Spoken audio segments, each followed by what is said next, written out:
എത്ര നല്ല മനുഷ്യനാ ഈ ഗഫൂർക്ക.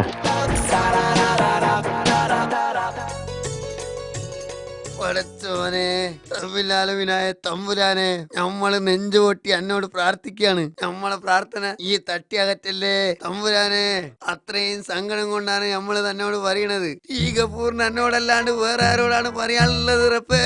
ആരോട് പറഞ്ഞാലാണ് ഇത് ശരിയാകുക? പടച്ചോനെ, ഇതിങ്ങനെ പോയാൽ എവിടെ ചെന്ന് അവസാനിക്കും? നമുക്ക് ബേജാറാവണ് റബ്ബേ. ഈ തന്നെ ഇതിനൊരു പരിഹാരം കാണണം. എന്താ ഗഫൂറെ പടച്ചോനെ മക്കാറാക്ക? എന്തേ? അല്ല, കൊറേ നേരായല്ലോ എന്റെ ആമുഖ പ്രസംഗം തുടങ്ങിയിട്ട്. ഈ ഇത്രയും നേരായിട്ട് സംഗതി എന്താന്ന് പറഞ്ഞില്ലല്ലോ. അതിപ്പോ ഞമ്മക്ക് നിങ്ങളോട് പറയേണ്ട കാര്യമല്ലല്ലോ. ഞമ്മക്ക് പറയാനുള്ളത് പടച്ചോനോടാണ്. അത് തന്നെയാണടോ ഞമ്മളും പറയണത്. ഈ സംഗതി എന്താന്ന് പറഞ്ഞാലല്ലേ പടച്ചോന് തിരിയൂ. നിങ്ങളൊന്ന് അടങ്ങാറാക്കാണ്ട് പോയിന്ന് നമ്മൾ പ്രാർത്ഥിക്കട്ടെ. പടച്ചോനെ, ഞമ്മക്ക് പറയാനുള്ളത് ഇതാണ്. പാവപ്പെട്ട മലയാളി മക്കളെ രക്ഷിക്കാൻ ആ തമിഴ്നാട്ടില് കണ്ടമാനം മഴ പെയ്യിപ്പിക്കണേ അല്ലാ. അനക്ക് എന്താണ്ടാ നൊസ്സുണ്ടോ?